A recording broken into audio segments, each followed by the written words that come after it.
Ngayong araw ay may kakaiba tayong gagawin na siguradong magugulat ang ilan sa inyo. Ang hayop na kadalasan ay kinakatakutan o pinandidirihan ng marami ay hinahanap ng iba bilang pagkain. Oo mga tol, daga ang ating pakay ngayon kaya tara samahan ninyo kami sa panguhuli nito sa mga palayan kung saan madalas itong makita. Bukod sa pagiging peste na sumisira sa mga pananim, para sa ilang kababayan natin ay isa itong masarap na putahe kapag naluto ng maayos. Kaya tara mga tol, samahan ninyo kami sa kakaibang karanasang ito. Magandang araw mga tol, ngayong araw isasama tayo kay Bro Benji at sa kanyang pamilya sa isang kakaibang gawain sa bukid. Sila ay katutubong mangya mula sa tribo ng Alangan. Nakatribo rin ang ating kasamahan na si Kuya Lakoy. Kasama rin natin sina Tol Marvin Almanon at Kaalusing habang nagtutungo kami sa bukirin upang manghuli ng dagang bukid. Pagdating namin sa lugar, agad din nasimula ng kanilang tradisyonal na paraan ng panguhuli. Una nilang tinabasa ng damo sa paligid ng isang pitak ng palayan upang unti-unting palitin ang espasyo na maaaring pagtaguan ng mga daga. Nag-iwan sila ng bahagi sa gitna at inilagyan ito ng mga damo upang doon magsiksikan at magkubli ang mga daga habang unti-unting tinatabas ang paligid. Habang papaliit ng papaliit ang natitirang damuhan, lalo nang naipit ang mga daga. Nang malapit ng matapos ang pagtatabas, isa-isa nang nagtatakbuhan ang mga ito palabas ng kanilang pinagtataguan. Dito na nagsimula ang masayang habulan mga tol, takbo dito, takbo doon habang hawak namin ang mga kahoy na pamalo. Mabilis at mailap ang mga dagang bukid kaya kailangan talaga ng maging alerto at mabilis kumilos. Yeah. So, dito toy. Tangan naman. Yan. Yan. Huli. Ayun po. Ang dami na. Ayun.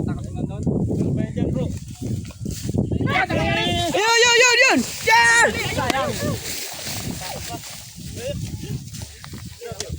Diba, nagatawa na dun. Yan na. Napain lang yung iba eh. Sabi niya, doon ako tatakbo ha. Yun. Huli. Yun.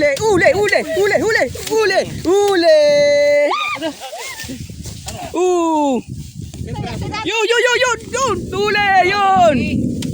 Ang laki. Ayun. Huli. Ayun pa. Lampas ang karay na tayo. Huli.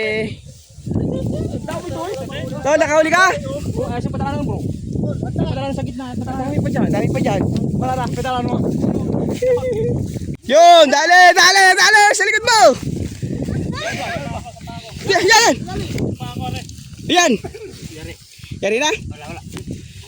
Yun, tingin nga tol. Ayan pa oh. Bilis! Naman! Sabi na! Yan oh, may dalawa dito. Ayun! Yan! Yan!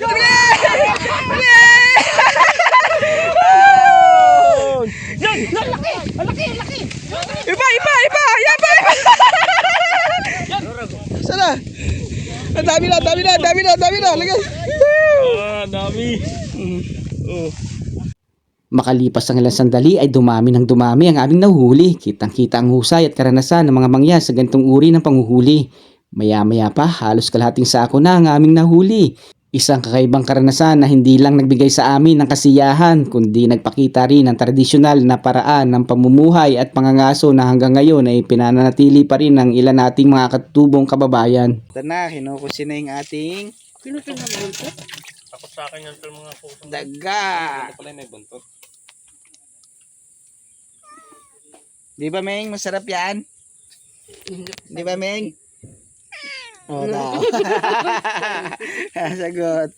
At eto na mga tol, ang karning dagang bukid. Dalawang klaseng luto ang gagawin namin dito. Adobo sa toyo at magpiprito kami ng ilang piraso. Matapos malinisan at mahugasan ng mabuti ang mga nahuling daga ay hinanda na namin ang mga sangkap. Lagyan ng bawang, sibuyas, toyo, suka at ilang pampalasa para mas lalo sumarap ang aming adobo. Makalipas ang ilang minuto ay naluto na ang adobo sa toyo na dagang bukid. Talagang nakakatakam tingnan mga tol, lalo na kapag nasinamahan ng mainit na kanin. Dito nga sinunod na namin ang pritong dagang bukid at makalipas din ang ilang minuto mga tol ay luto na rin ito. Sobrang sarap ng amoy mga tol, nakakatakam. Ang pritong dagang bukid naman ay malutong sa labas at malambot sa loob. Simpleng pagkain pero sa mga sanay sa ganitong uri ng pagkain, talagang special at masarap ito. Nagtipon-tipon kami sa bahay kubo ni Kuya Lakoy, nagsalo-salo. Habang kumakain ay kwentuhan at tawanan ng aming ginawa. Sulit ang pagod sa maghapong panghuhuli dahil nagkaroon kami ng masarap na pagkain at masayang samahan. Isa na namang kakaibang karanasan ang aming nasaksihan at naranasan kasama sina Bro Benji at ang kanyang pamilya. Maraming salamat sa kanilang mainit na pagtanggap at sa pagbahagi ng kanilang kultura at tradisyon. Kung nagustuhan ninyo ang video na ito mga tol, huwag kalimutang mag-like, follow and share para mas marami pa tayong adventure. Hanggang sa susunod na video, ingat po tayong lahat at maraming salamat po sa panunood.